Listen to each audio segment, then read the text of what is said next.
दिव्य भौम एवं अंतरिक्ष जन्य उत्पात तथा उनकी शांति के उपाय। सूत जी कहते हैं, ब्राह्मणों, अब मैं विविध प्रकार के अपशकुनों, उत्पातों एवं उनके फलों का वर्णन कर रहा हूं। आप लोग सावधान होकर सुने। जिस व्यक्ति की लग्न कुंडली अथवा गोचर में पाप ग्रहों का योग हो तो उसकी शांति करानी चाहिए। दिव्य, अंतरिक्ष और भौम, ये 3 प्रकार के उत्पात होते हैं। ग्रह, नक्षत्र आदि से अनिष्ट की आशंका होती है, वो दिव्य उत्पात कहलाता है। उल्कापात, दिशाओं का दाह, आकाश में गंधर्व नगर का दर्शन, खंड वृष्टि, अनावृष्टि या अतिवृष्टि आदि अंतरिक्ष जन्य उत्पात है। जलाशयों, वृक्षों, पर्वतों तथा पृथ्वी से प्रकट होने वाले भूकंप आदि उत्पात भौम उत्पात कहलाते हैं। अंतरिक्ष एवं दिव्य उत्पातों का प्रभाव 1 सप्ताह तक रहता है। इसकी शांति के लिए तत्काल उपाय करना चाहिए अथवा वे बहुत समय तक प्रभावी रहते हैं। देवताओं का हंसना, रुधिर स्त्राव होना, अकस्मात बिजली एवं वज्र का गिरना, हिंसा और निर्दयता का बढ़ना, सर्पों का आरोहण करना, ये सब देव दुर्निमित्त है। मेघ से उत्पन्न वृष्टि केवल शिलातल पर ही गिरे तो 1 सप्ताह के अंदर उत्पन्न प्राणी नष्ट हो जाते हैं। एक राशि पर शनि, मंगल और सूर्य ये पाप ग्रह स्थित हो जाएं और पृथ्वी अकस्मात धुएं से ढकी दिखे तो भारी जनसंहार की संभावनाएं होती है। यदि बृहस्पति अपनी राशि का अतिचार करे और शनि वहां स्थित न हो तो राज्य नष्ट होने की संभावनाएं रहती हैं। यदि सूर्य कुछ समय तक न दिखाई दे और दिशाओं में दाह होने लगे, धूमकेतु दिखाई दे और बार बार भूकंप होता हो तथा राजा के जन्मदिन में इंद्रधनुष दिखाई पड़े तो वह उसके लिए भारी दुर्निमित्त है। भयंकर आंधी तूफान आ जाए, ग्रहों का आपस में युद्ध दिखलाई दे, 3 महीने में ही दूसरा ग्रहण लग जाए अथवा उल्कापात हो, आकाश और भूमि पर मेंढक दौड़ने लगे, हल्दी के समान पीली वृष्टि हो, पत्थरों में सिंह और बिल्ली की आकृति दिखलाई पड़े तो राष्ट्र में दुर्भिक्ष और राजा का विनाश होता है। चैत्र में अथवा कुंभ में सूर्य में नदी का वेग अकस्मात बढ़ जाए तो राष्ट्र में विप्लव होता है। ये सब सूर्यजन्य अद्भुत उत्पात है। हवन आदि द्वारा इसकी शांति करानी चाहिए। आ कृष्णेन, इस सूर्य मंत्र द्वारा हवन कराने चाहिए। धन आदि का निस्सार हो जाना, गौओं का निस्तेज हो जाना, कुओं का जल सहसा सूख जाना, ये सब भी सूर्य जनित उत्पात हैं। इनकी शांति के लिए कमल पुष्पों से 1 सहस्त्र आहुतियां देनी चाहिए। विकृत पक्षी, पांडुवर्ण, क्वपोत, श्वेत, उल्लू, काला कौआ और कराकुल पक्षी यदि घर में गिरे तो उस घर में महान उत्पात मच जाता है। गले की मालाएं आपस में टकराने लगे, संघ उत्पन्न बालक को दांत हो, देवताओं की मूर्तियां हंसती हों, मूर्तियों में पसीना दिख पड़े और घड़े में अथवा घर में सर्प और मंडूक का प्रसव हो जाए तो उस घर की गृहिणी 6 मास के अंदर नष्ट हो जाती है। घर पर या वृक्ष पर बिजली कड़कड़ाकर गिरने और आग की ज्वालाएं दिखाई देने पर महान उत्पात होता है। इन सब की शांति के लिए रविवार के दिन भगवान सूर्य की प्रसन्नता हेतु उनकी पूजा करें। तिल एवं पायस की 10,000 आहुतियां प्रदान करें, गौदान करें और ब्राह्मणों को दक्षिणा दें। इससे शीघ्र शांति होती है। अचानक ध्वज, चामर, छत्र तथा सिंहासन से वशीभूत रथ पर राजा का दिखलाई देना तथा स्त्री पुरुषों की लड़ाई, ये भी महान उत्पात है। पृथ्वी का कांपना, पहाड़ों का टकराना, कोयल और उल्लू का रोना आदि सुनाई पड़े तो राजा, मंत्री, राजपुत्र, हाथी आदि विनष्ट होते हैं। ताड़ एवं सुपारी के वृक्ष एक साथ उत्पन्न हो जाएं तो उस घर में रहने वाले पर विपत्ति की संभावना होती है। घर में वृक्षों में अन्य वृक्षों के फूल फल लगे हुए दिखें तो ये सोमग्रहजन्य उत्पात है।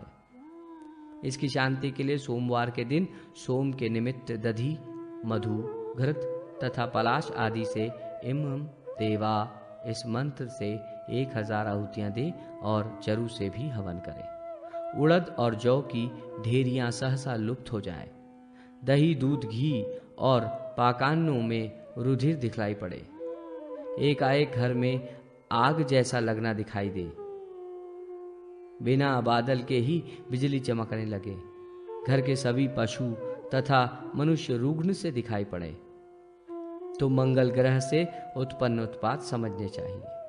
इनसे राजा, अमात्य तथा घर के स्वामियों का विनाश होता है। ऐसे भयंकर उपद्रवों को देखकर मंगल की शांति के लिए दही, मधु, घी से युक्त खैर और गुलर की समिधा से अग्नि मूर्धा इस मंत्र से 10,000 आहुतियां देनी चाहिए। 3 ब्राह्मणों को भोजन कराकर दक्षिणा में लाल वस्तुएं देनी चाहिए तथा सोने या तांबे की मंगल की प्रतिमा बनाकर दान में देनी चाहिए। इससे शांति होती है। गौएं यदि घर में पूंछ उठाकर स्वयं दौड़ने लगे और कुत्ते तथा सुअर घर पर चढ़ने लगे तो उस घर की स्त्रियों को भीषण क्लेश की आशंका होती है। गृह स्वामी का पूर्णतः मिथ्यावादी होना तथा राजा का वाद विवाद में फंसना, घर में गौओं का चिल्लाना, पृथ्वी का हिलना, घर में मेंढक तथा सांप का जन्म लेना, ये सभी उत्पात बुध ग्रह जन्य है। इसमें राज्य तथा घर के नष्ट होने की संभावना होती है। इन उत्पातों की शांति के लिए बुधवार के दिन बुध ग्रह के उद्देश्य से दही, मधु, घी तथा अपामार्ग की समिधा एवं चरु से उद्बुद्धस्व इस मंत्र द्वारा 10,000 आहुति देनी चाहिए। बुध की सुवर्ण की प्रतिमा बनाकर तथा पयस्विनी गाय ब्राह्मण को दान में देनी चाहिए।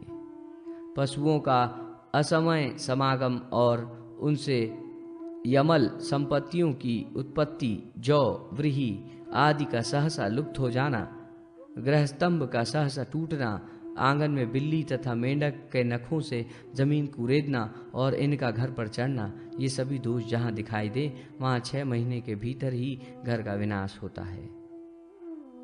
कोई प्राणी मर जाता है या कुटुंब में कलह होता है तथा अनेक व्याधियां उत्पन्न होती हैं। बिल्व वृक्ष, गर्ध और गृधी का एक साथ दिखाई देना राजा के लिए विभ्रकारक तथा प्रसाद के लिए हानिकारक होता है। इस दोष से आमात्य वर्ग राजा के विपरीत हो जाता है। ये सभी बृहस्पति जनित दोष हैं। इनकी शांति के लिए बृहस्पति के निमित्त शांति होम करना चाहिए तथा पर्यस्वनी गाय एवं स्वर्ण की बृहस्पति की प्रतिमा का दान करना चाहिए। राक्षस द्वारा घड़े का जल पीने का आभास होना, सिंह, सरकरा, तेल, चांदी, तांडव नृत्य, उड़द, भात, धान्य आदि का आभास होना, घर में तांबा, कांसा, लोहा, शीशा या पीतल आदि रखा दिखाई देने का आभास होना, ऐसे उत्पात पर धन के नाश होने की संभावना रहती है और अनेक व्याधियां होती है। राजा भयंकर उपद्रव तथा बंधन में पड़ जाता है। गौ, अश्व तथा सैनिकों का विनाश होता है। दंत पंक्तिकों को छोड़कर दांतों के ऊपर दांतों का निकलना, शलाका के समान दांत निकलना, ये भी दोषकारक है। बर्तनों में, घड़ों में यदि बालक के गरजने की आवाज सुनाई दे तो ग्रह स्वामी पर विपत्ति की संभावना होती है। ये शुक्र ग्रह जनित दोष है। इसकी शांति के लिए शुक्रवार के दिन दही, मधु, घृतयुग, शमीपत्र से हवन करें और 2 सफेद वस्त्र, पयस्विनी श्वेत गौ और सुवर्ण की शुक्र की प्रतिमा का दान करना चाहिए। मंदिर की जमीन यदि रक्त वर्ण की अथवा पुष्पित दिखाई दे तो वहां भी उत्पात की संभावना दिखाई देती है। आकाश में जलती हुई आग दिखाई दे तो स्त्री पुरुषों को हानि होती है और राष्ट्र में विप्लव की संभावना होती है। सभी औषधियां और सस्य रसविहीन हो जाएं, हाथी घोड़े मतवाले होकर हिंसक हो जाएं, राजा के लिए नगर तथा गांव में सभी शत्रु हो जाएं, गौ, महिष आदि पशु अनायास उत्पात मचाने लगें, घर के दरवाजे में गोह और शंखिनी प्रवेश करें तो अशुभ समझना चाहिए। इससे राजपीड़ा और धनहानि होती है। ये सभी उत्पात शनि ग्रह जनित समझने चाहिए। इनकी शांति के लिए विविध सस्यों तथा समिधाओं से शनिवार के दिन शनो देवी इस मंत्र से 10,000 आहुतियाँ देनी चाहिए और चरु से भी हवन कराना चाहिए। नीली सवत्सा पयसनी गाय, 2 वस्त्र, सोना, चांदी, शनि की प्रतिमा आदि दक्षिणा में ब्राह्मण को देनी चाहिए। बादल के गरजे बिना लाल पीली शिलावृष्टि का दिखलाई देना, बिना हवा के वृक्ष का हिलता डुलता दिखलाई देना, इंद्रध्वज तथा इंद्रधनुष का गिरना, दिन में सियारों तथा रात्रि में उल्लू का रोना, एक बैल का दूसरे बैल के कुकुद पर मुंह रखकर रंभाना, ऐसे दोष होने पर देश में पाप की वृद्धि होती है तथा राजा राज्य एवं धर्म से च्युत हो जाता है। गौ और ब्राह्मण में परस्पर द्वंद्व मच जाता है, वहां नष्ट हो जाते हैं। यदि आकाश में ध्वज की छाया दिखलाई पड़े तो राष्ट्र में महान विप्लव होता है। यदि जल में जलती हुई आग दिखलाई दे और सिर अथवा सिर पर बिजली गिर जाए तो उसका जीवन दुर्लभ हो जाता है।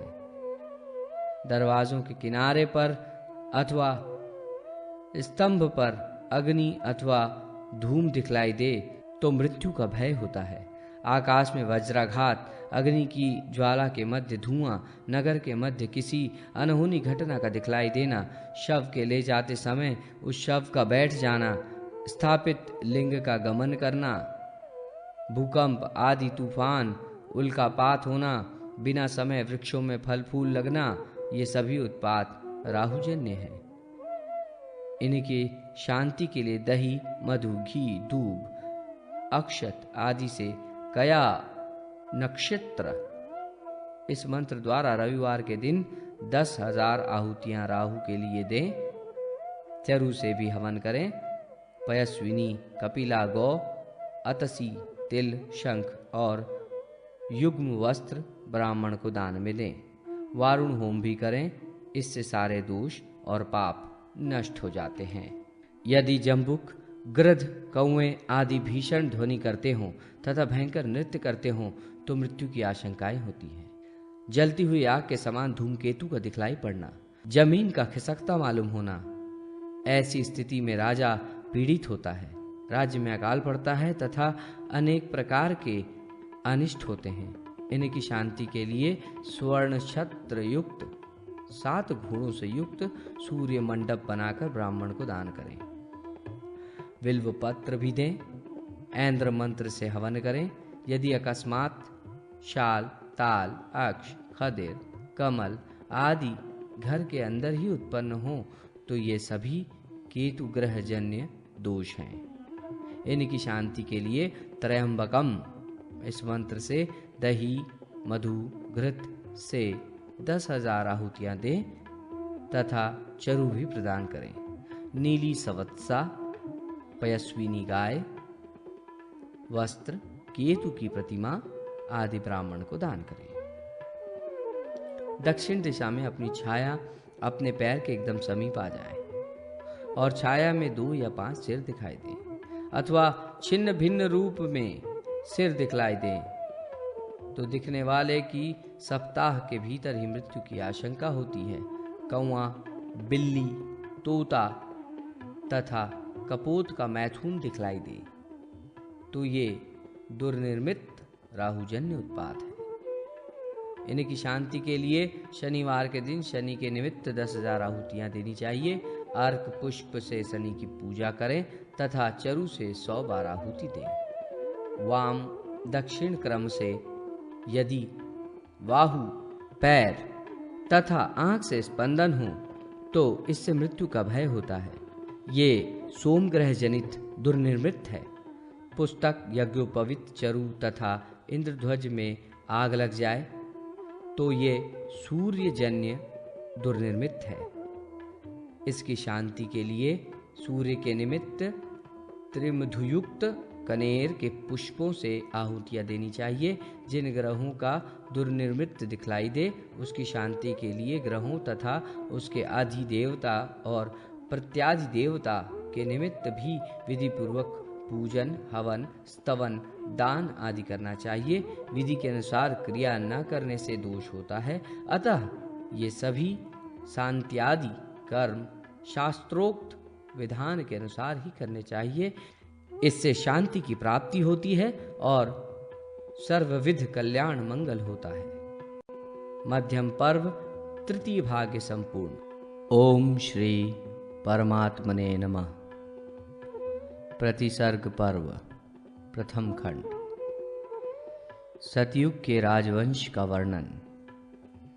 भगवान नर नारायण के अवतार स्वरूप भगवान श्री कृष्ण एवं उनके सखा नरश्रेष्ठ अर्जुन, उनकी लीलाओं को प्रकट करने वाली भगवती सरस्वती तथा उनके चरित्रों का वर्णन करने वाले वेदव्यास को नमस्कार कर अष्टादश पुराण, रामायण और महाभारत आदि जय नाम से व्यपदिष्ट ग्रंथों का वाचन करना चाहिए। महामुनि आचार्य शौनक जी ने कहा, मुने, ब्रह्मा जी आयु के उत्तरार्ध में भविष्य नाम के महाकल्प में प्रथम वर्ष के तीसरे दिन वैवस्वत नामक मनवंतर के 28वें सतयुग में कौन कौन राजा हुए, आप उनके चरित्र तथा राज्यकाल का वर्णन करें। सूत जी बोले, श्वेतवाराह कल्प में ब्रह्मा के वर्ष के तीसरे दिन 7वें मुहूर्त के प्रारंभ होने पर महाराज वैवस्वत मनु उत्पन्न हुए। उन्होंने सरयू नदी के तट पर दिव्य 100 वर्षों तक तपस्या की और उनकी छींक से उनके पुत्र रूप में राजा इक्ष्वाकु का जन्म हुआ। ब्रह्मा के वरदान से उन्होंने दिव्य ज्ञान की प्राप्ति की। राजा इक्ष्वाकु भगवान विष्णु के परम भक्त थे। उन्हीं की कृपा से उन्होंने 36,000 वर्षों तक राज्य किया। उनके पुत्र विकुक्षी हुए। अपने पिता इक्ष्वाकु से 100 वर्ष कम अर्थात 35,900 वर्षों तक राज्य करके वे स्वर्ग पधार गए। उनके पुत्र रिपुंजय हुए और उन्होंने भी पिता विकुक्षी से 100 वर्ष कम अर्थात 35,800 वर्षों तक राज्य किया। उनके पुत्र कुकुस्थ हुए। उन्होंने 35,700 वर्षों तक राज्य किया। उनके पुत्र अनैना हुए। उन्होंने 35,600 वर्षों तक राज्य किया। अनैना के पुत्र पृथु नाम से विख्यात हुए। उन्होंने 35,500 वर्षों तक राज्य किया और उनके पुत्र विश्वगर्ष हुए।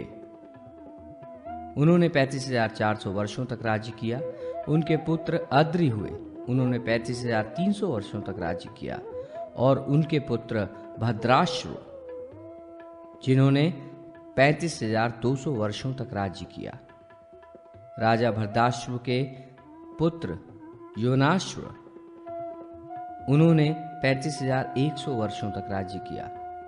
उनके पुत्र श्रावस्थ हुए। उस समय सतयुग के समग्र भारतवर्ष में धर्म अपने तप, शौच, दया तथा सत्य चारों चरणों से विद्यमान था। इन सभी इक्ष्वाकुवंशी राजाओं ने उदयाचल से अस्ताचल पर्यंत संपूर्ण पृथ्वी पर नीति एवं धर्म पूर्वक राज्य किया। महाराज श्रीवस्त ने 35,000 वर्षों तक राज्य किया। उनके पुत्र वृद्धश्व हुए। उन्होंने 34,900 वर्षों तक राज्य किया। उनके पुत्र कुलयाक्ष हुए। उन्होंने 34,800 वर्षों तक राज्य किया। महाराज कुलयाश्व के पुत्र दृढ़ाश्व, जिन्होंने अपने पिता से 1,000 वर्ष कम अर्थात 33,800 वर्षों तक राज्य किया। उनके पुत्र निकुंभक हुए। उन्होंने पिता से 1,000 वर्ष कम अर्थात 32,800 वर्षों तक राज्य किया। उनके पुत्र संकटाश्व हुए। उन्होंने 1,000 कम अर्थात 31,800 वर्षों तक राज्य किया। उनके पुत्र प्रसेनजित, जिन्होंने 30,800 वर्षों तक राज्य किया। इसके बाद रवणाश्व हुए। उन्होंने 29,800 वर्षों तक राज्य किया। उनके पुत्र मानधाता हुए। उन्होंने अपने पिता से 100 वर्ष कम अर्थात 29,700 वर्षों तक राज्य किया। महाराज मांधाता के पुत्र पुरुकुत्स हुए। उन्होंने 29,600 वर्षों तक राज किया। उनके पुत्र त्रिंशदक्ष हुए। उनके रथ में 30 श्रेष्ठ घोड़े जुड़े रहते थे, इसलिए वे त्रिदर्शु के नाम से विख्यात हुए। राजा त्रिंशदर्शु के पुत्र अरण्य हुए। उन्होंने 28,000 वर्षों तक शासन किया। महाराज अरण्य के पुत्र प्रषदर्शु हुए। वे 6,000 वर्षों तक राज्य करके अंत में पितृलोक को चले गए। अनंतर हर्यश्व नाम के राजा हुए। उन्होंने राजा प्रषदर्शु से 1,000 वर्ष कम अर्थात 5,000 वर्षों तक राज्य किया। उनके पुत्र वसुमान हुए। उन्होंने उनसे 1,000 कम अर्थात 4,000 वर्षों तक राज किया। तदनंतर उनको त्रिधन्वा नामक पुत्र हुआ। उसने अपने पिता से 1,000 वर्ष कम अर्थात 3,000 वर्षों तक राज्य किया। तब तक भारत में सतयुग का द्वितीय पाद समाप्त हो गया। महाराज त्रिधन्वा के पुत्र त्रयारुणी, वे अपने पिता से 1,000 वर्ष कम अर्थात 2,000 वर्षों तक राज करके स्वर्ग चले गए। उनके पुत्र त्रिशंकु हुए और उन्होंने मात्र 1,000 वर्ष राज किया। छद्म के कारण राजा त्रिशंकु हीनता को प्राप्त हुए। उनके पुत्र हरिश्चंद्र हुए। उन्होंने 20,000 वर्षों तक राज्य किया। उनके पुत्र रोहित हुए। उन्होंने पिता के समान ही राज्य किया। उनके पुत्र का नाम हारित था। राजा हारित ने भी पिता के समान ही दीर्घकाल तक राज्य किया। उनके पुत्र चुंचुभूप हुए। पिता के तुल्य वर्षों तक उन्होंने भी राज्य किया। उनके पुत्र विजय हुए। इन्होंने भी पिता के तुल्य वर्षों तक राज्य किया। उनके पुत्र रुक हुए। उन्होंने भी पिता के तुल्य वर्षों तक राज्य किया। ये सभी राजा विष्णु भक्त थे एवं इनकी सेना बहुत विशाल थी। इनके राज्य में मणि, स्वर्ण, समृद्धि तथा प्रचुर धन संपत्ति सभी को सुलभ थी। उस समय सत्ययुग का पूर्ण धर्म विद्यमान था। सत्ययुग के तृतीय चरण के मध्य भाग में राजा रुकक के पुत्र महाराज सगर हुए। वे शिव भक्त तथा सदाचार संपन्न थे। उनके पुत्र सागर नाम से प्रसिद्ध हुए। मुनियों ने 30,000 वर्षों तक उनका राज्यकाल माना है। सगर पुत्र नष्ट हो गए। दूसरी रानी से असमंजस नाम का एक पुत्र हुआ। उनके पुत्र अंशुमान हुए। उनके दिलीप और दिलीप के पुत्र भागीरथ हुए, जिनके द्वारा पृथ्वी पर लाई गई गंगा भागीरथी के नाम से प्रसिद्ध है। भागीरथ के पुत्र श्रुतसेन हुए। महाराज सगर से श्रुतसेन तक सभी राजा शैव थे। श्रुतसेन के पुत्र नाभाग तथा नाभाग के पुत्र राजा अम्बरीश अत्यंत प्रसिद्ध विष्णु भक्त हुए, जिनकी रक्षा में सुदर्शन चक्र रात दिन नियुक्त रहता था। तब तक भारत में सतयुग का तीसरा चरण समाप्त हो चुका था। सतयुग के चतुर्थ चरण में महाराज अम्बरीश के पुत्र सिंधु द्वीप हुए। उनके पुत्र आयुताशु, आयुताशु के पुत्र ऋतुपर्ण और उनके पुत्र सर्वकाम तथा उनके पुत्र कल्पमाशपाद हुए। कल्पमाशपाद के पुत्र सुदास को वशिष्ठ जी ने आशीर्वाद से मदयंती से उत्पन्न अश्मक सौदास नाम का पुत्र हुआ। सौदास तक के ये 7 राजा वैष्णव कहे गए हैं। गुरु के शाप से सौदास ने अंगों सहित अपना संपूर्ण राज्य गुरु को समर्पित कर दिया। गोकर्ण लिंग भक्त शैव कहा जाता है। राजा अश्वमक के पुत्र हरिवर्मा साधुओं के पूजक थे। उनके पुत्र दशरथ हुए। उनके पुत्र दिलीप हुए। उनके पुत्र विश्वासह हुए। उन्होंने 10,000 वर्षों तक राज्य किया। उनके अधर्म आचरण के कारण उस समय 100 वर्षों तक भयंकर अनावृष्टि हुई, जिससे उनका राज्य विनष्ट हो गया और रानी के आग्रह करने पर महर्षि वशिष्ठ ने यत्न कर यज्ञ के द्वारा खड़ांग नामक पुत्र उत्पन्न किया। राजा खड़ांग ने शस्त्र धारण कर इंद्र की सहायता से 30,000 वर्षों तक राज्य किया। तदनंतर देवताओं से वर प्राप्त कर मुक्ति प्राप्त की। उनके पुत्र दीर्घबाहु हुए। उन्होंने 30,000 वर्षों तक राज्य किया। उनके पुत्र सुदर्शन हुए। महामनीषी सुदर्शन ने राजा काशीराज की पुत्री से विवाह कर देवी के प्रसाद से राजाओं को जीतकर धर्मपूर्वक संपूर्ण भारत खंड पर 5,000 वर्षों तक राज्य किया। एक दिन स्वप्न में महाकाली ने राजा सुदर्शन से कहा, वत्स, तुम अपनी पत्नी के साथ तथा महर्षि वशिष्ठ आदि से समन्वित होकर हिमालय पर जाकर निवास करो, क्योंकि शीघ्र ही भीषण झंझावात के प्रभाव से भारत खंड प्रायः क्षय हो जाएगा।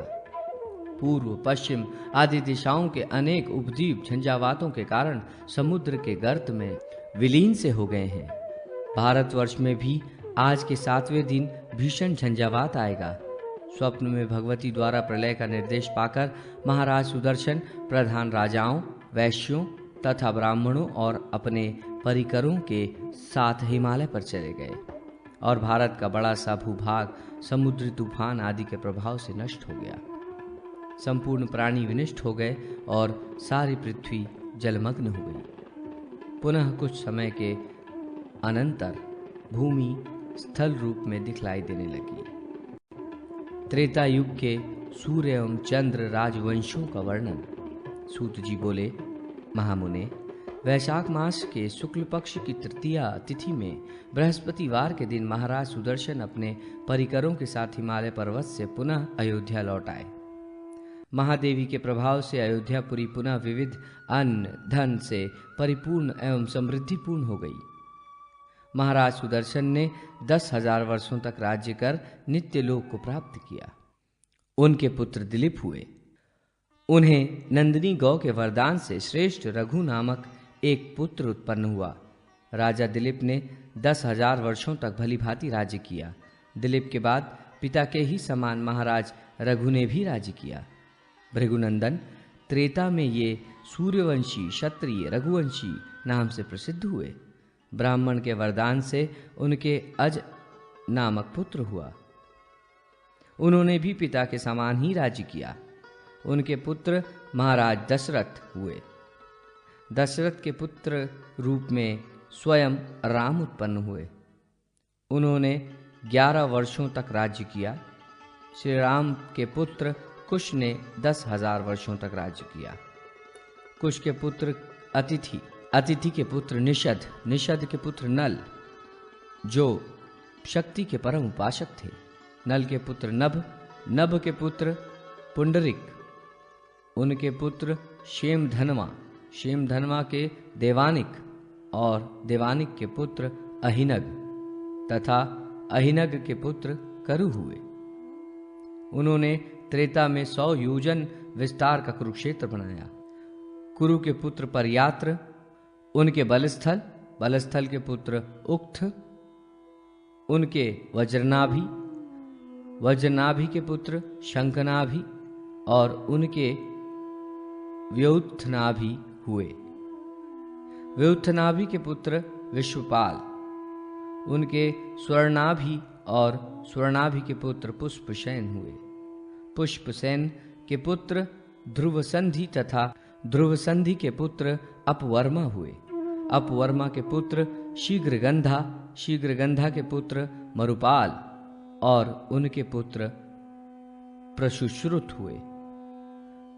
प्रसुश्रुत के पुत्र सुसंधि हुए।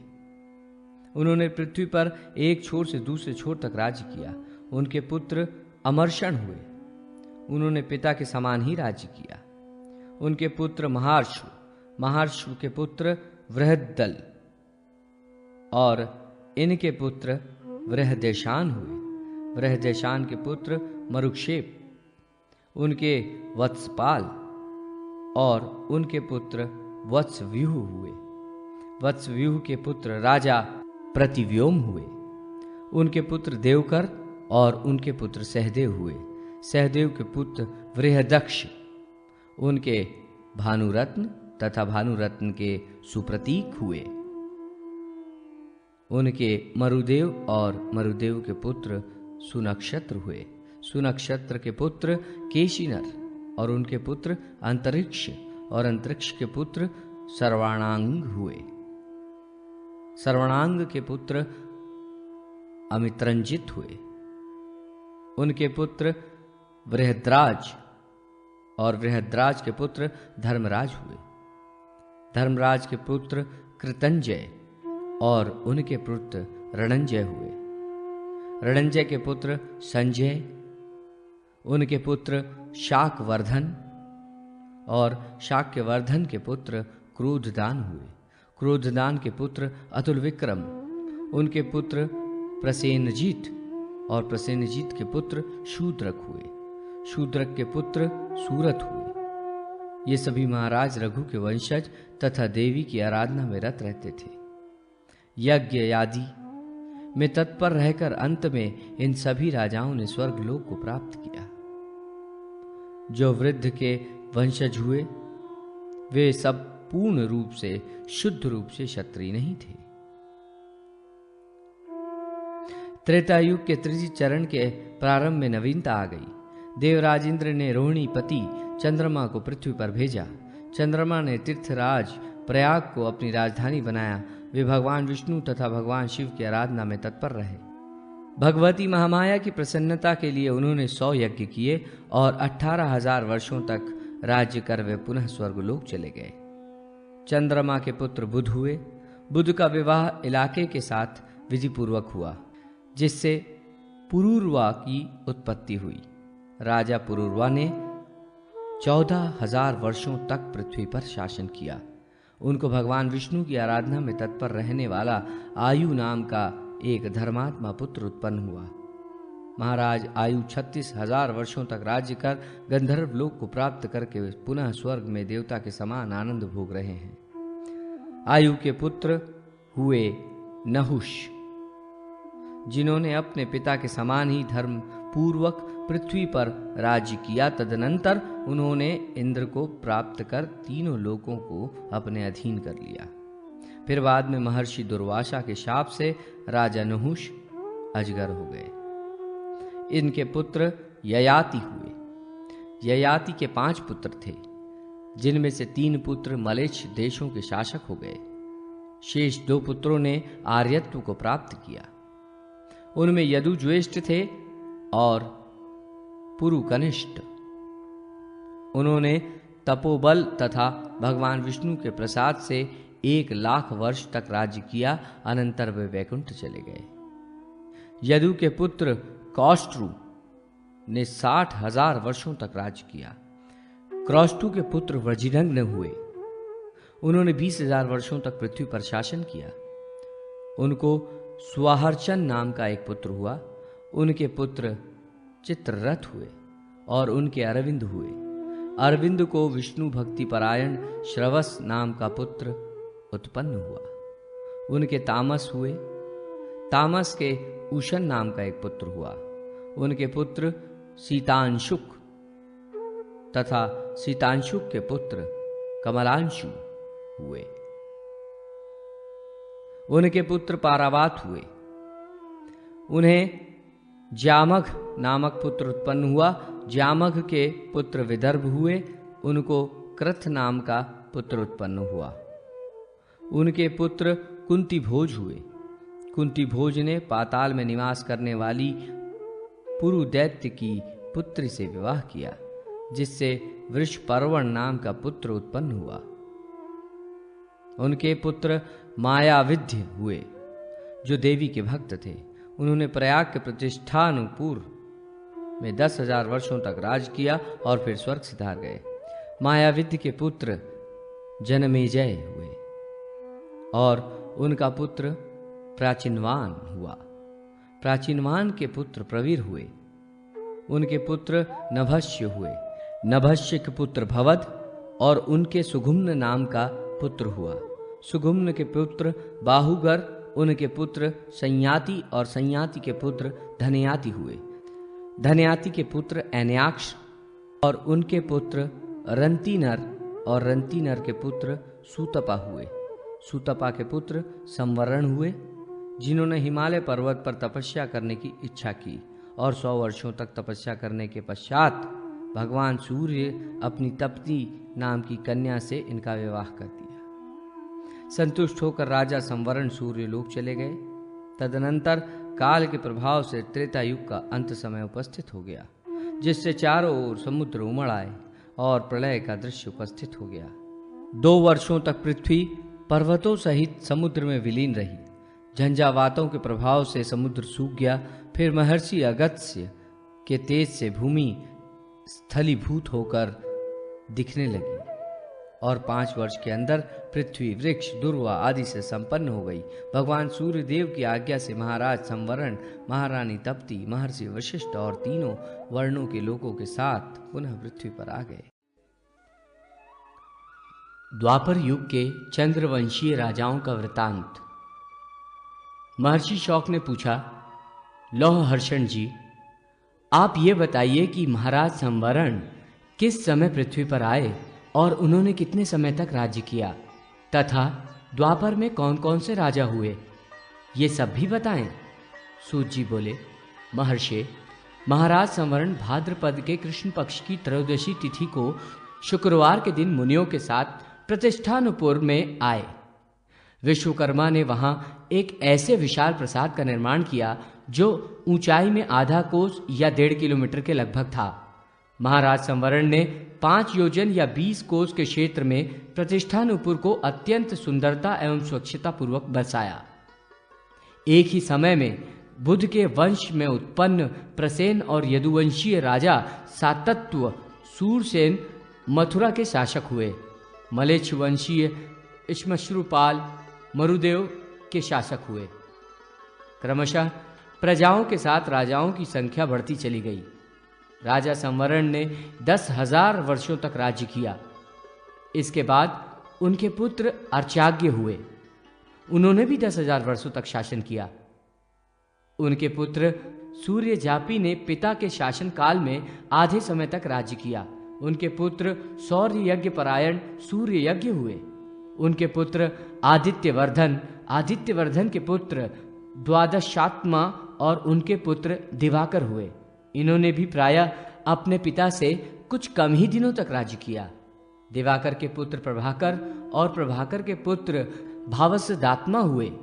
भावसदात्मा के पुत्र विवस्वज्ञ, उनके पुत्र हरिश्रावचरण और उनके पुत्र वैकर्तन हुए।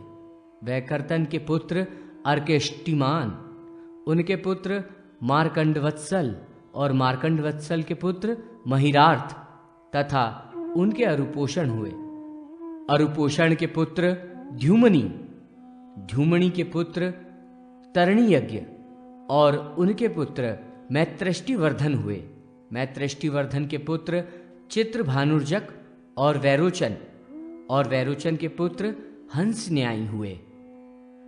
उनके पुत्र वेद प्रवर्धन के पुत्र सावित्र और इनके पुत्र धनपाल हुए। धनपाल के पुत्र मलेच्छ हंता के आनंदवर्धन, इनके धर्मपाल और धर्मपाल के पुत्र ब्रह्मभक्त हुए। उनके पुत्र ब्रह्मोष्ठीवर्धन, उनके पुत्र आत्मप्रपूजक और उनके परमेष्ठी नामक पुत्र हुए। परमेष्ठी के पुत्र हिरण्यवर्धन, उनके धृतयाजी, उनके विधात प्रपूजक और उनके पुत्र द्रुहिणकृतु हुए। द्रुहिणकृतु के पुत्र वैरंच्य, उनके पुत्र कमलासन और कमलासन के पुत्र शमवर्ती हुए। शमवर्ती के पुत्र श्राद्धेव और उनके पितृ वर्धन और उनके सोमदत्त और सोमदत्त के पुत्र सोमदत्ती हुए। सोमदत्ती के पुत्र सोमवर्धन, उनके अवंतस के पुत्र प्रतंस और प्रतंस के पुत्र परातंस हुए। परातंस के पुत्र अयतंस, उनके पुत्र समातंस, उनके पुत्र अनुतंस और अनुतंस के पुत्र अधितंस हुए। अधितंस के अभितंस, उनके पुत्र समुत्तंस, उनके तंस और तंस के पुत्र दुष्यंत हुए। महाराज, दुष्यंत की पत्नी शकुंतला से भरत नाम के पुत्र हुए, जो सदा सूर्यवंश की पूजा में तत्पर रहते थे। महाराज भरत ने महामाया भगवती की कृपा से संपूर्ण पृथ्वी पर 36,000 वर्षों तक चक्रवर्ती सम्राट के रूप में राज्य किया और उनके पुत्र महाबल हुए। महाबल के पुत्र भारद्वाज हुए और भारद्वाज के पुत्र मनुमान्य हुए, जिन्होंने 18,000 वर्षों तक पृथ्वी पर शासन किया। उनके वृद्ध वृहत क्षेत्र, उनके पुत्र सुहोत्र और सुहोत्र के पुत्र वितिहोत्र हुए। इन्होंने 10,000 वर्षों तक राज्य किया। वितिहोत्र के पुत्र यज्ञहोत्र, यज्ञहोत्र के पुत्र शक्रहोत्र हुए। इंद्रदेव ने प्रसन्न होकर इन्हें स्वर्ग प्रदान किया। उस समय अयोध्या में महाबली प्रतापेंद्र नामक राजा हुए। उन्होंने 10,000 वर्षों तक भारत पर शासन किया। इनके पुत्र मंडलिक हुए। मंडलिक के पुत्र विजयेंद्र, विजयेंद्र के पुत्र धनुर्दीप्त हुए। महाराज शक्रहोत्र इंद्र की आज्ञा से घृणाची के साथ पुनः भूतल पर आए और उन्होंने राजा धनुर्दीप्त को जीतकर पृथ्वी पर शासन किया। शक्रहोत्र के घृणाची से हस्ती नामक पुत्र उत्पन्न हुआ। हस्ती ने ऐरावत हाथी के बच्चे पर आरूढ़ होकर पश्चिम में अपने नाम से हस्तिना नामक नगरी का निर्माण किया। ये 10 योजन विस्तृत है तथा सरवंगा के तट पर अवस्थित है। वहां उन्होंने 10,000 वर्षों तक निवास कर राज्य किया। महाराज हस्ती के पुत्र अजमीड़, अजमीड़ के पुत्र रक्षपाल, रक्षपाल के पुत्र सुषमर्यण और उनके पुत्र करु हुए। इंद्र के वरदान से वे सदैह स्वर्ग चले गए। उस समय मथुरा में सास्वत वंश में वृष्णि नाम के एक महाबली राजा हुए। उन्होंने भगवान विष्णु के वरदान से 5,000 वर्षों तक संपूर्ण राज्य को अपने अधीन रखा। राजा विष्णु के पुत्र निरावृत्ति हुए। निरावृत्ति के पुत्र दशारी, दशारी के पुत्र वियामुन और वियामुन के पुत्र जीमूत और इनके पुत्र विकृति हुए।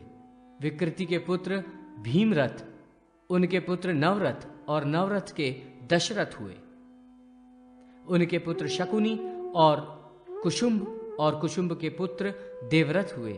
देवरथ के पुत्र देवक्षेत्र, उनके पुत्र मधु और मधु के पुत्र नवरथ और उनके कुरुवत्स हुए। इन सभी लोगों ने अपने अपने पिता के तुल्य वर्षों तक राज्य किया।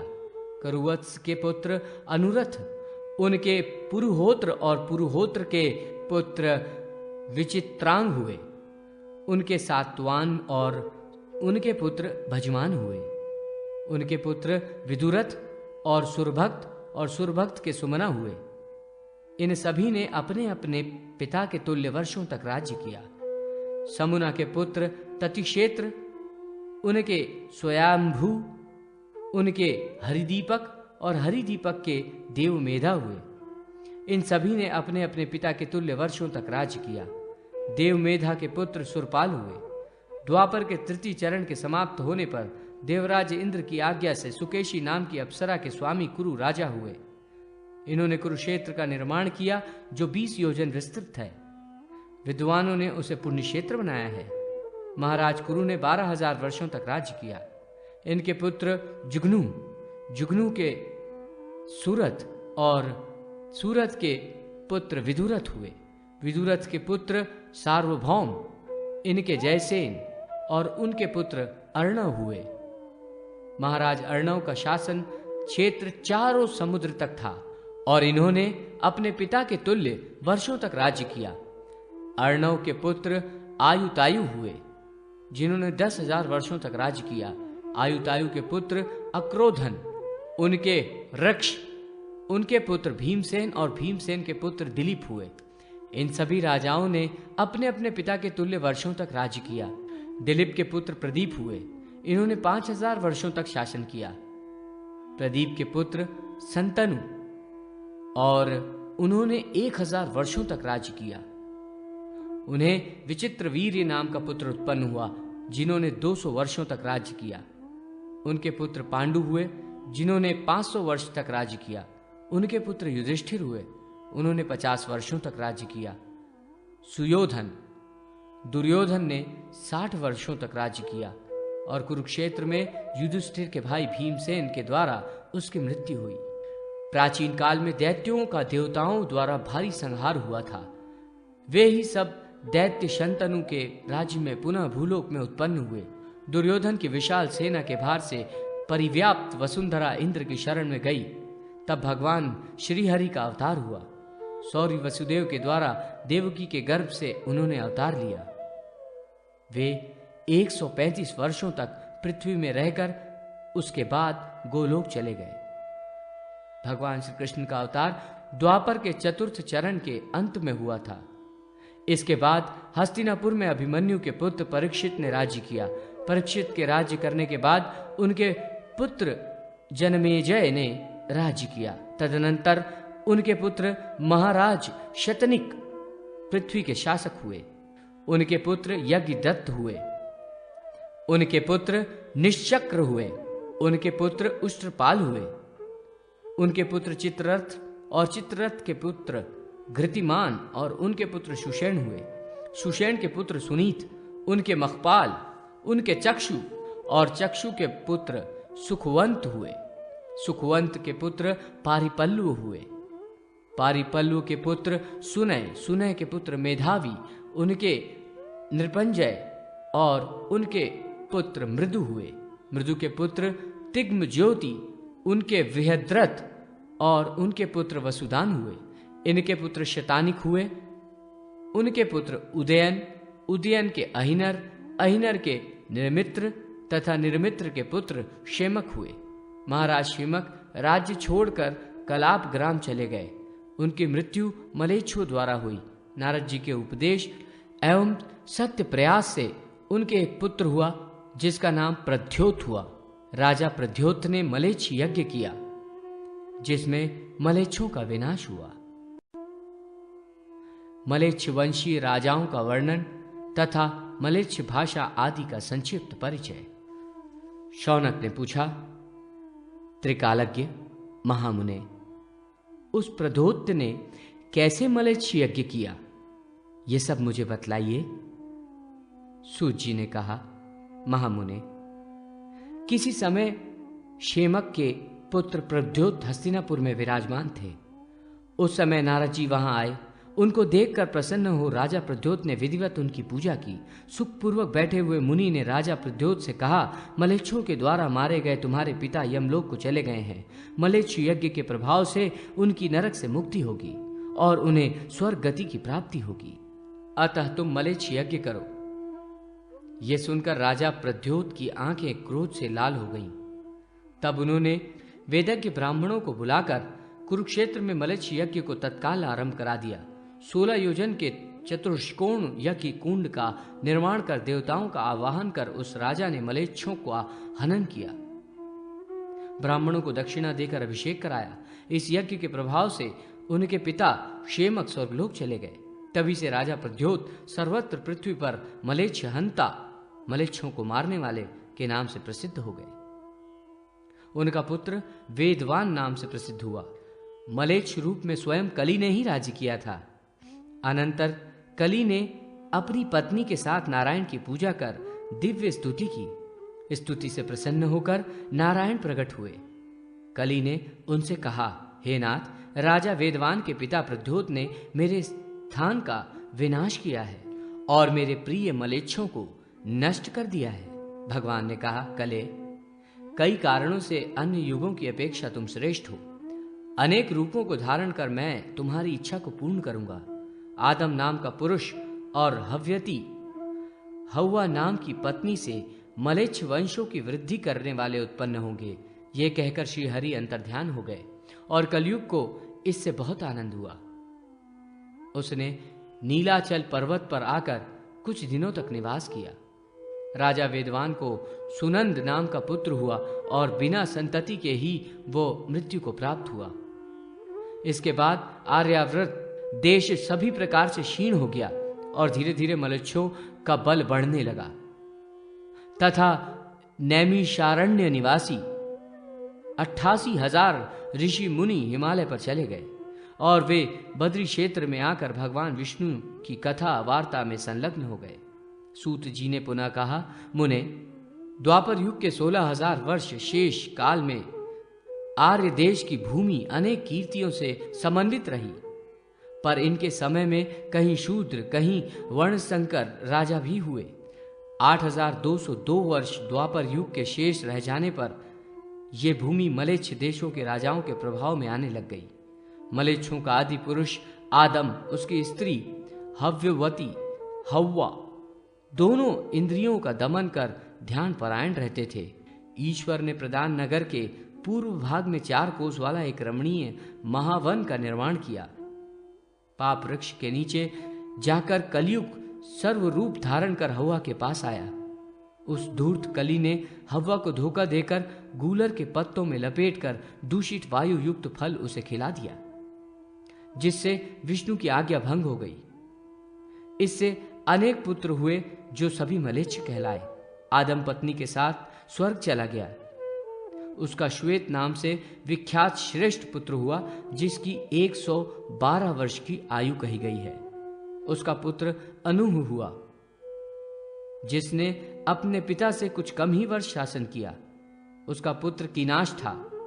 उसने पितामह के समान राज्य किया। महल्लल नाम का उसका पुत्र हुआ। उसका पुत्र मानगर हुआ।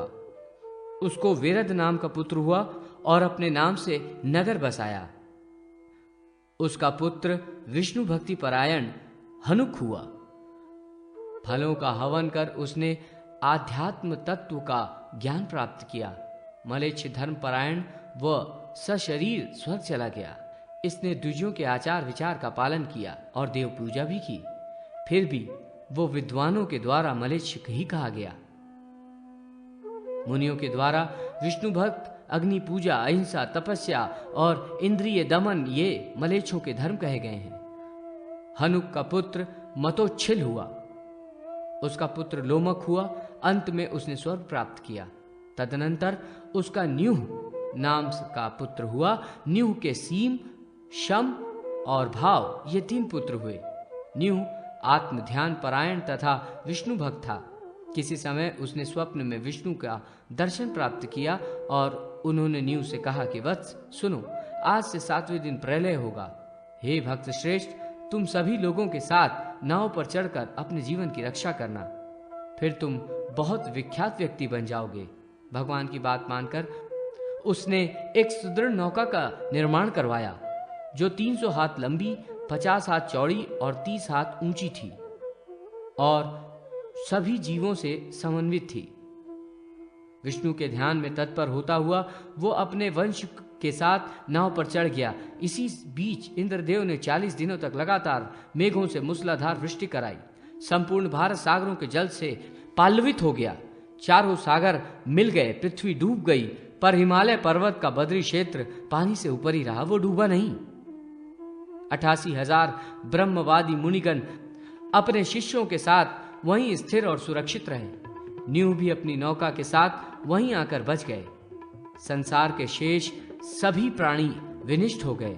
उस समय मुनियों ने विष्णु माया की स्तुति की। मुनियों ने कहा, महाकाली को नमस्कार है, माता देवी को नमस्कार है, विष्णु पत्नी महालक्ष्मी को, राधा देवी को और रेवती, पुष्पवती तथा स्वर्णवती को नमस्कार है, कामाक्षी माया और माता को नमस्कार है। महावायु के प्रभाव से मेघों के भयंकर शब्द एवं उग्र जल की धाराओं से दारुण भय उत्पन्न हो गया। भैरवी, तुम इस भय से हम किंकरों की रक्षा करो।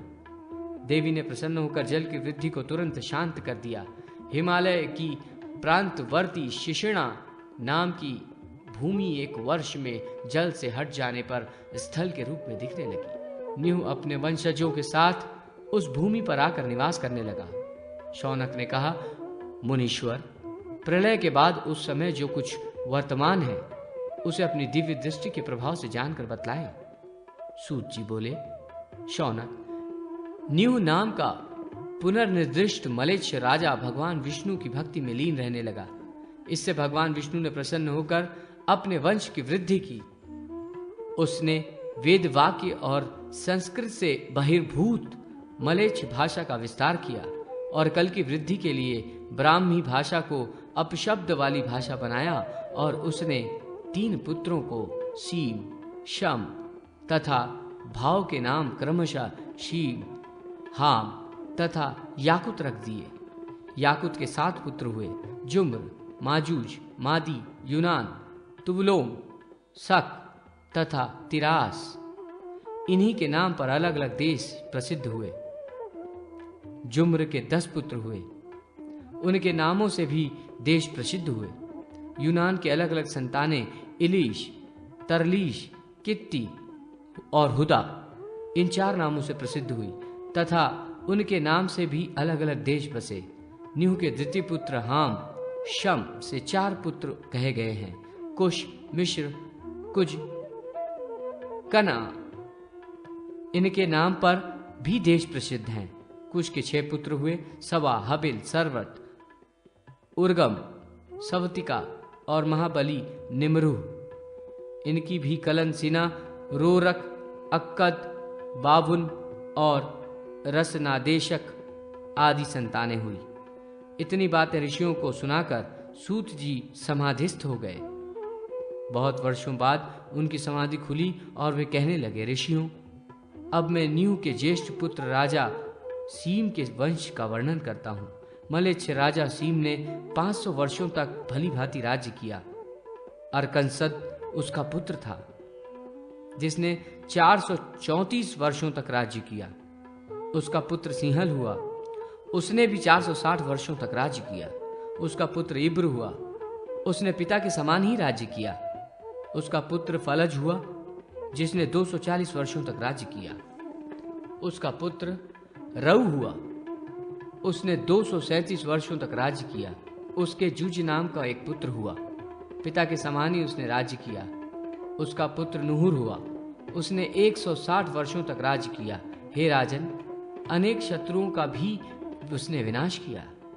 नुहुर का पुत्र ताहर हुआ, पिता के समान उसने राज्य किया। उसके अविराम, नुहुर और हारन ये 3 पुत्र हुए।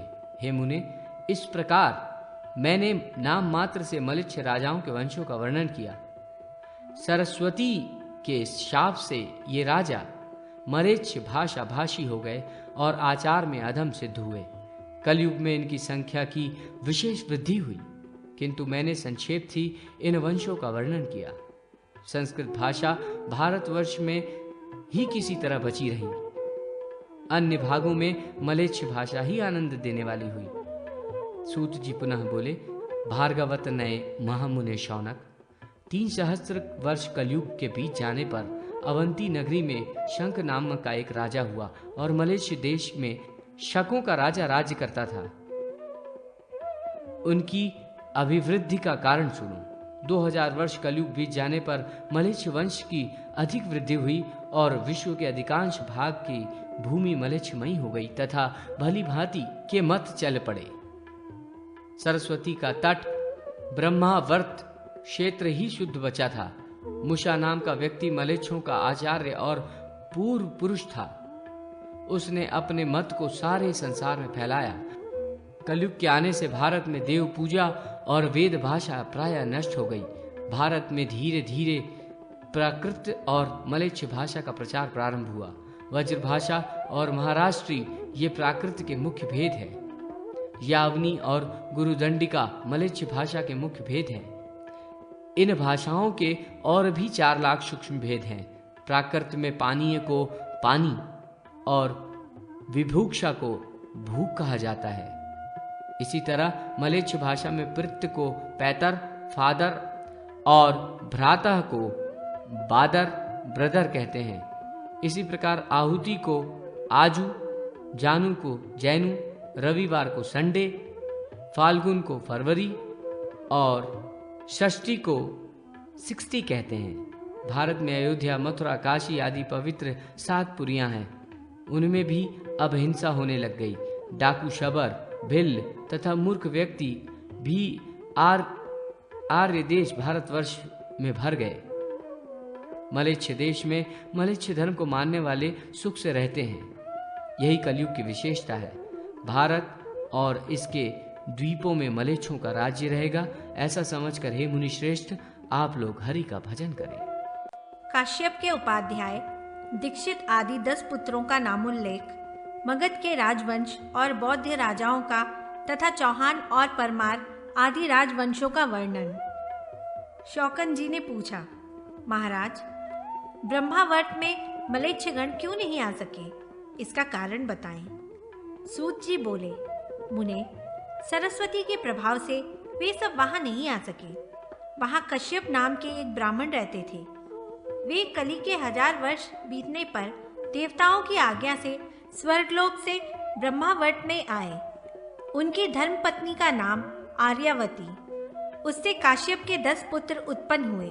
उनके नाम इस प्रकार हैं: उपाध्याय, दीक्षित, पाठक, शुक्ल, मिश्र, अग्निहोत्री, द्विवेदी, त्रिवेदी, पांड्य तथा चतुर्वेदी। ये अपने नाम के अनुरूप गुण वाले थे। उनके पिता काश्यप, जो सभी ज्ञानों से समन्वित और संपूर्ण वेदों के ज्ञाता थे, उनके बीच रहकर उन्हें ज्ञान देते रहते थे।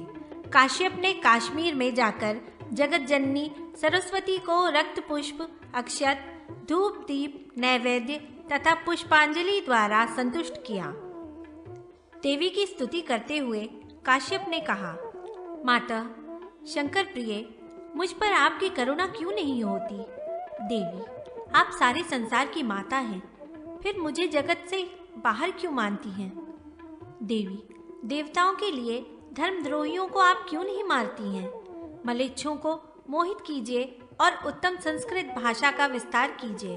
अम्ब, आप अनेक रूपों को धारण करने वाली हैं, हुंकार स्वरूपा हैं। आपने धूम्रलोचन को मारा है। दुर्गा रूप में आपने भयंकर दैत्यों को मारकर जगत में सुख प्रदान किया है। माता, आप दंभ, मोह तथा भयंकर गर्व का नाश कर सुख प्रदान करें और दुष्टों का नाश करें तथा संसार में ज्ञान प्रदान करें। इस स्तुति से प्रसन्न होकर सरस्वती देवी ने उन काश्यप मुनि के मन में निवास कर उन्हें ज्ञान प्रदान किया। वे मुनि मिश्र देश में चले गए और उन्होंने वहां मलेच्छों को मोहित कर उन्हें द्विजन्मा बना लिया।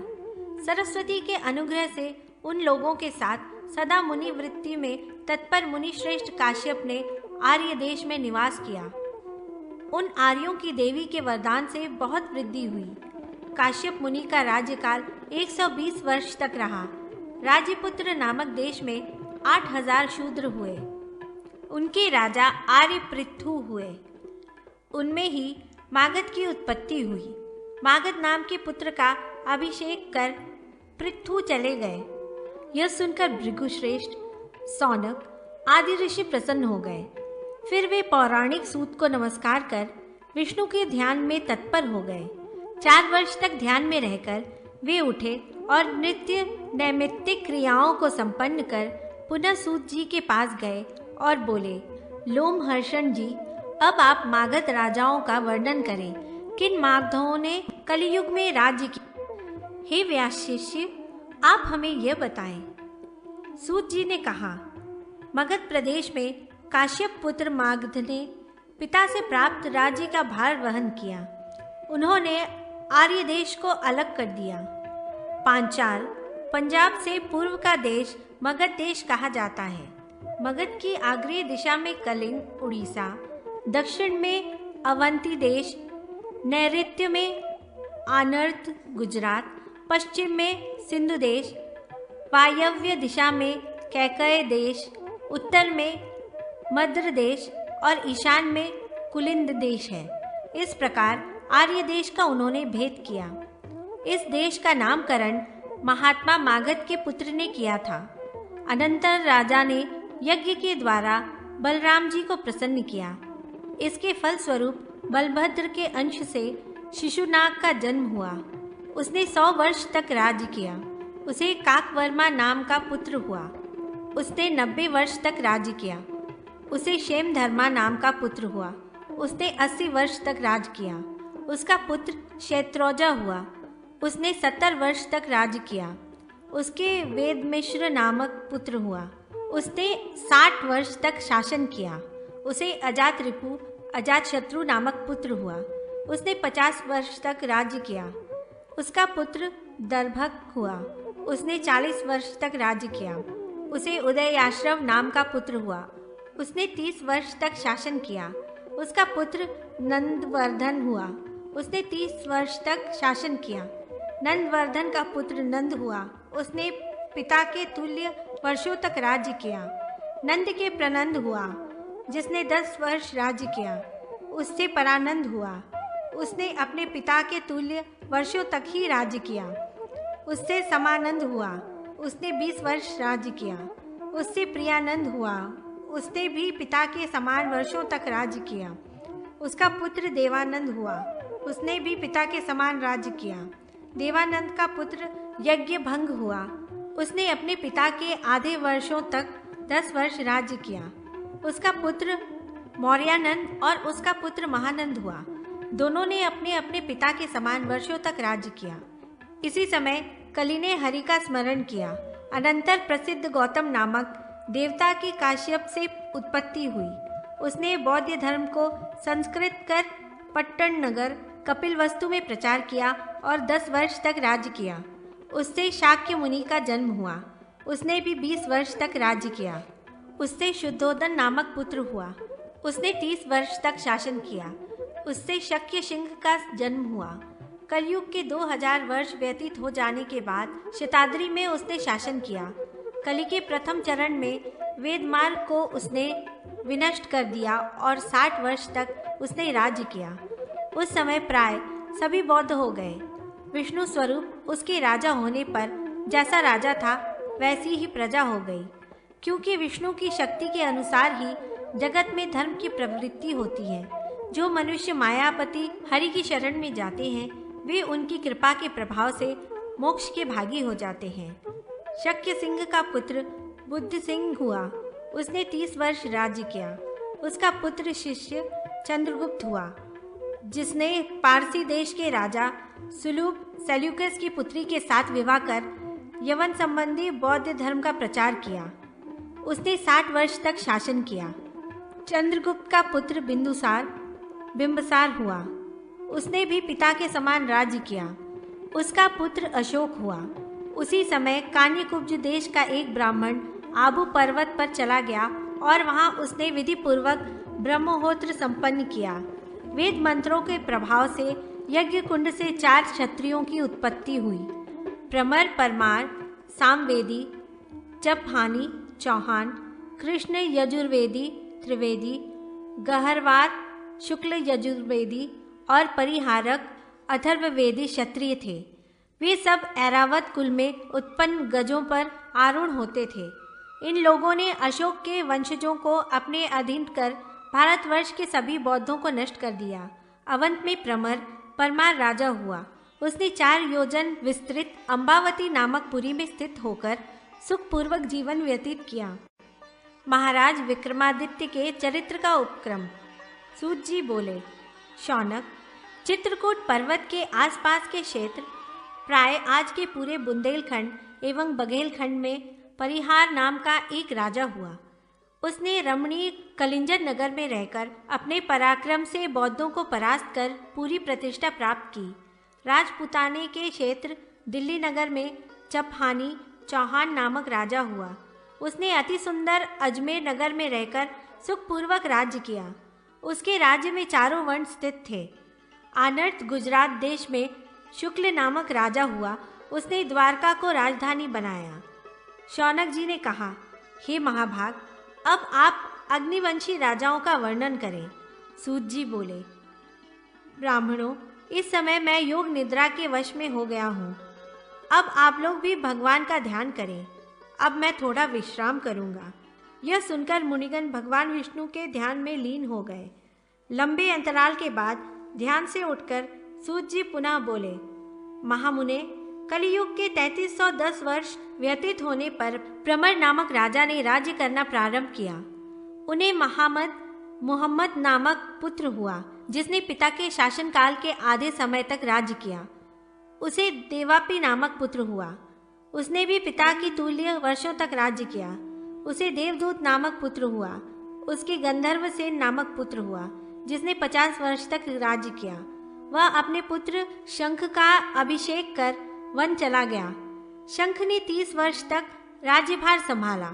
उसी समय देवराज इंद्र ने वीरमती नामक एक देवांगनाओं को पृथ्वी पर भेजा। शंख ने वीरमती से गंधर्वसेन नामक पुत्र रत्न को प्राप्त किया। पुत्र के जन्म समय में आकाश से पुष्प वृष्टि हुई और देवताओं ने दुंदुभी बजाई। सुखप्रद शीतल मंद वायु बहने लगी। इसी समय अपने शिष्यों सहित शिवदृष्टि नाम के एक ब्राह्मण तपस्या के लिए वन में गए और शिव की आराधना से वे शिव स्वरूप हो गए। 3000 वर्ष पूर्ण होने पर जब कलयुग का आगमन हुआ, तब शकों के विनाश और आर्य धर्म की अभिवृद्धि के लिए वे ही शिवदृष्टि गुह्यकों की निवास भूमि कैलाश से भगवान शंकर की आज्ञा पाकर पृथ्वी पर विक्रमादित्य नाम से प्रसिद्ध हुए। वे अपने माता पिता को आनंद देने वाले थे। वे बचपन से ही महान बुद्धिमान थे। बुद्धि विशारद विक्रमादित्य 5 वर्ष की ही बाल्यावस्था में तप करने वन चले गए। 12 वर्षों तक प्रयत्न पूर्वक तपस्या कर वे ऐश्वर्य संपन्न हो गए। उन्होंने अम्बावती नामक दिव्य नगरी में आकर 32 मूर्तियों से समन्वित भगवान शिव द्वारा अभिरक्षित रमणीय और दिव्य सिंहासनों को सुशोभित किया। भगवती पार्वती के द्वारा प्रेषित एक वैताल उनकी रक्षा में सदा तत्पर रहता था। उस वीर राजा ने महाकालेश्वर में जाकर देवाधिदेव महादेव की पूजा की और अनेक व्यूहों से परिपूर्ण धर्म सभा का निर्माण किया, जिसमें विविध मणियों से विभूषित अनेक धातुओं के स्तंभ थे।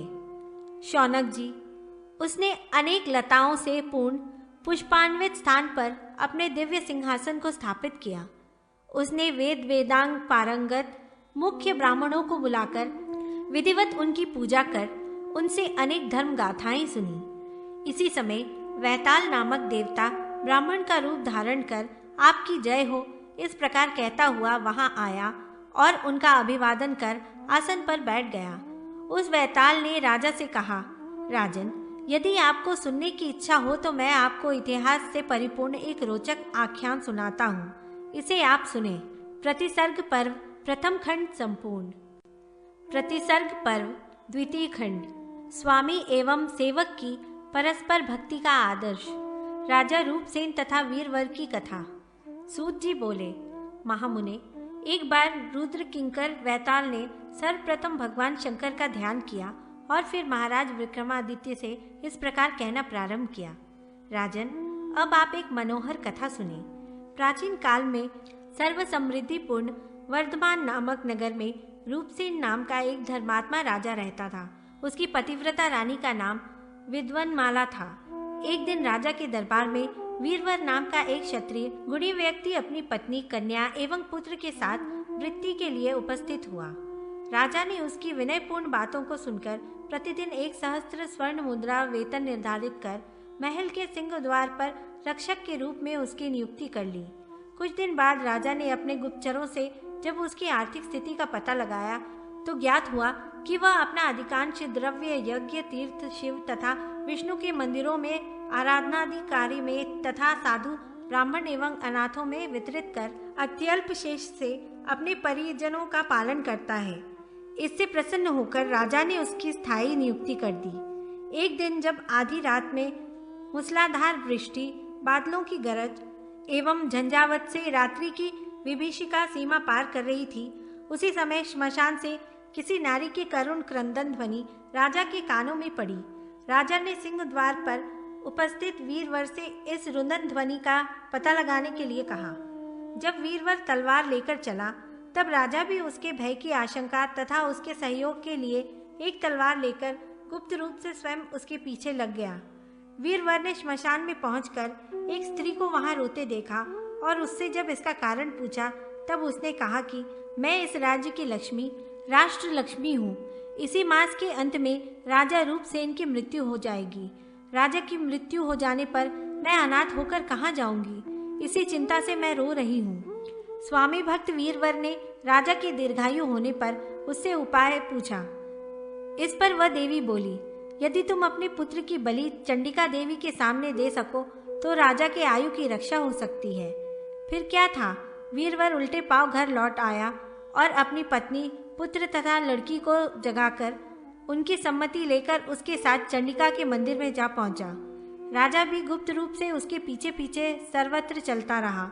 वीरवर ने देवी की प्रार्थना कर अपने स्वामी की आयु बढ़ाने के लिए अपने पुत्र की बलि चढ़ा दी। भाई का कटा सिर देखकर दुख से उसकी बहन का हृदय विदीर्ण हो गया। वह मर गई और इसी शोक में उसकी माता भी चल बसी। वीरवर इन तीनों का दाह संस्कार कर स्वयं भी राजा की आयु की वृद्धि के लिए बलि चढ़ गया। राजा छिपकर यह सब देख रहा था।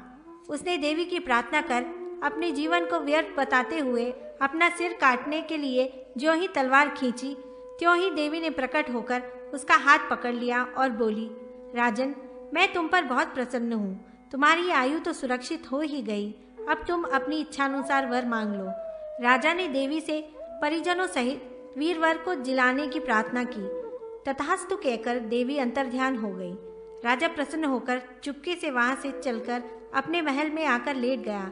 इधर वीरवर भी चकित होता हुआ और देवी की कृपा मानता हुआ अपने पुनर्जीवित परिवार को घर पर छोड़कर राजप्रासाद के सिंह द्वार पर आकर खड़ा हो गया।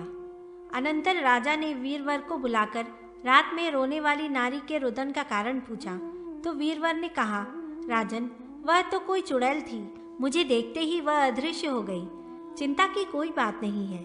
वीरवर की स्वामी भक्ति और धीरता को देखकर राजा रूपसेन अत्यंत प्रसन्न हुआ और उसने अपनी कन्या का विवाह वीरवर के पुत्र से कर दिया तथा उसे अपना मित्र बना लिया। इतनी कथा कहकर वैताल शांत हो गया। वैताल ने राजा विक्रम से फिर पूछा, राजन, इस कथा में परस्पर सबने एक दूसरे के लिए स्नेहवश अपने प्राणों का उत्सर्ग किया, पर सबसे अधिक स्नेह और त्याग किसका था, यह आप बताइए। राजा बोले, यद्यपि सभी ने अपने अपने कर्तव्य का अद्भुत आदर्श उपस्थित किया, फिर भी राजा का स्नेह ही सबसे अधिक मानी प्रतीत होता है, क्योंकि वीरवर राज सेवक था। उसे अपनी सेवा के प्रतिफल में स्वर्ण मुद्राएं मिलती थीं, अतः उसने स्वर्ण प्राप्ति की दृष्टि से अपना उत्सर्ग किया। वीरवर की पत्नी पतिव्रता थी, धर्म स्नेही थी, इसलिए उसने अपने प्राणों का उत्सर्ग कर दिया। बहन का अपने भाई में प्रेम था, पुत्र का अपने पिता में स्नेह था। यह तो स्वभाववश होता ही है, किंतु राजा रूपसेन ने महान स्नेह का आदर्श उपस्थित किया, जो कि वे एक सामान्य सेवक के लिए भी अपना प्राणोत्सर्ग करने को उद्यत हो गए। अतः उन्हीं का स्नेहमय त्याग महान त्याग है। ब्राह्मण पुत्री महादेवी की कथा। वैताल ने कहा, राजन, उज्जैनी नाम की नगरी में चंद्रवंश में उत्पन्न महाबल नाम से विख्यात अत्यंत बुद्धिमान तथा वेदादि शास्त्रों का ज्ञाता एक राजा निवास करता था। उसका स्वामी भक्त हरिदास नाम का एक दूत था। हरिदास की पत्नी भक्तिमाला साधु पुरुषों की सेवा में तत्पर रहती थी। भक्तिमाला को सभी विद्याओं में पारंगत, कमल के समान नेत्र वाली अत्यंत रूपवती एक कन्या उत्पन्न हुई। उसका नाम था महादेवी। एक दिन महादेवी ने अपने पिता हरिदास से कहा, तात, आप मुझे ऐसे योग्य पुरुष को दीजिएगा जो गुणों में मुझसे भी अधिक हो, अन्य किसी को नहीं। अपनी पुत्री की बात सुनकर हरिदास बड़ा प्रसन्न हुआ और ऐसा ही होगा कहकर हरिदास राज्यसभा में आया और उसने राजा का अभिनंदन किया। तदनंतर राजा ने कहा, हरिदास, तुम मेरे ससुर तैलंग देश के राजा हरिश्चंद्र के पास जाओ और उनका कुशल समाचार जानकर शीघ्र ही मुझे बताओ। हरिदास आज्ञा पाकर राजा हरिश्चंद्र के पास गया और उन्हें अपने स्वामी महाबल का कुशल समाचार बतलाया। सारा कुशल समाचार जानकर राजा हरिश्चंद्र अत्यंत प्रसन्न हुआ और उसने हरिदास से पूछा, प्रभु, आप विद्वान हैं, मुझे ये बताएं कि कली का आगमन हो गया, यह कैसे मालूम होगा। हरिदास ने कहा, राजन, जब वेदों की मर्यादाएं नष्ट हो जाएं और वेदोक्त धर्म विपरीत दिखलाई देने लगे, तब कली का आगमन समझना चाहिए। साथ ही कली के प्रिय मलिच्छगण कहे गए हैं। अधर्म ही जिसका मित्र है, ऐसे कली के द्वारा सभी देवताओं को अपमानित किया गया हो, तब कली का आगमन समझना चाहिए।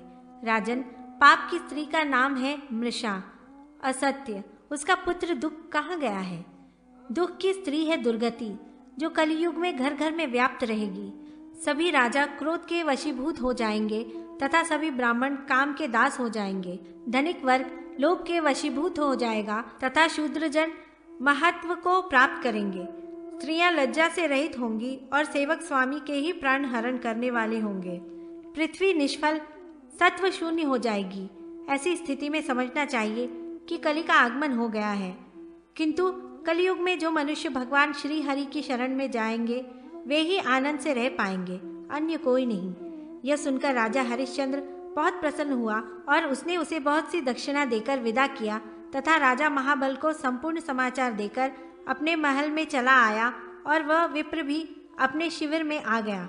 उसी समय एक बुद्धिकोविद नामक बुद्धिमान ब्राह्मण वहां आया और उसने अपनी विशिष्ट विद्याओं का हरिदास के सामने प्रदर्शन किया। उस ब्राह्मण ने मंत्र जप कर देवी की आराधना की और एक महान आश्चर्यजनक शीघ्र नामक विमान प्रकट कर हरिदास को दिखलाया।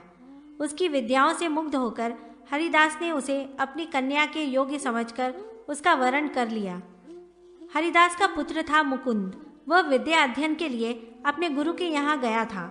जब वह अपने गुरु से विद्याओं को पढ़ चुका तो गुरु दक्षिणा के लिए प्रार्थना करने लगा। गुरु ने उससे कहा, अरे मुकुंद, सुनो, तुम गुरु दक्षिणा के रूप में अपनी बहन महादेवी मेरे दैवज्ञ पुत्र धीमान को समर्पित कर दो।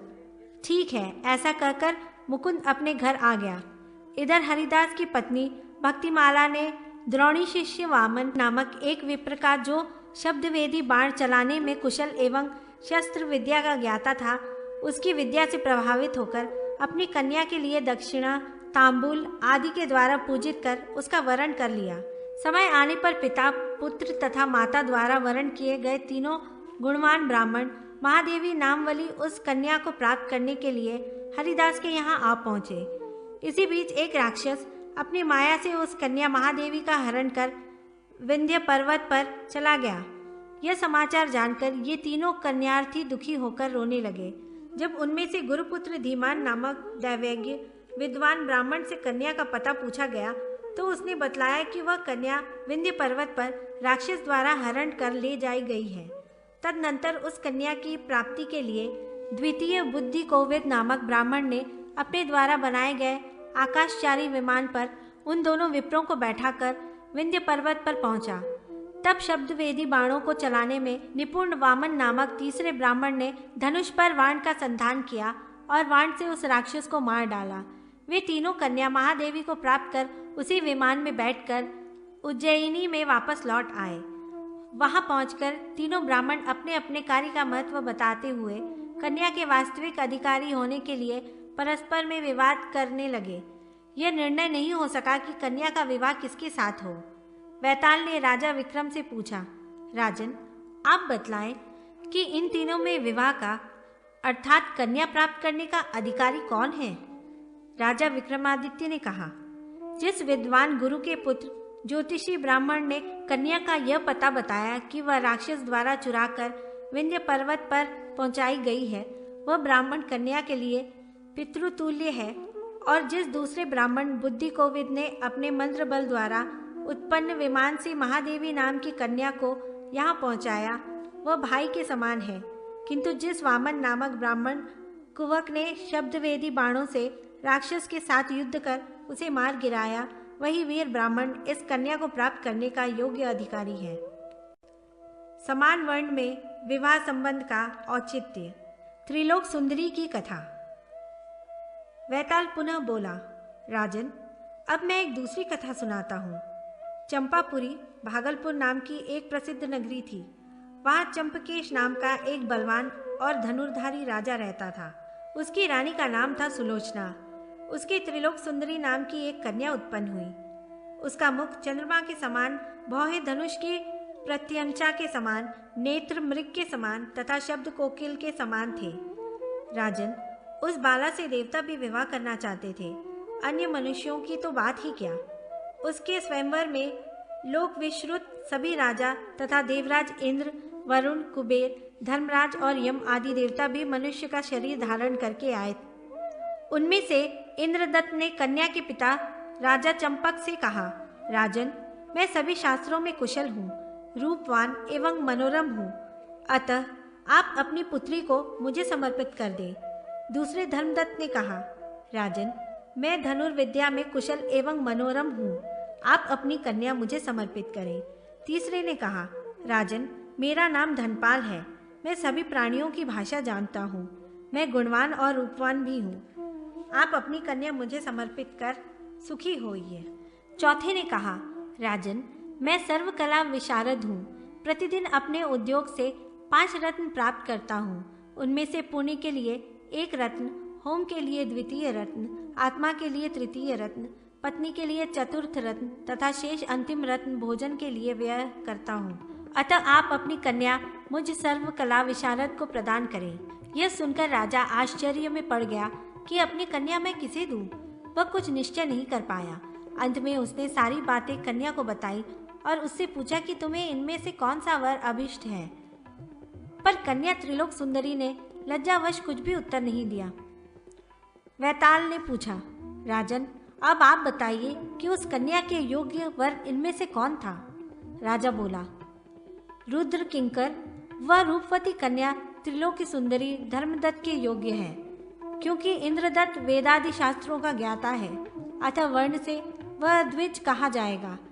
भाषा जानने वाला तथा धन धानी का विस्तार करने वाला धनपाल वणिक कहा जाएगा। तृतीय जो कलाविद है और रत्नों का व्यापार करता है वह शूद्र कहलाएगा।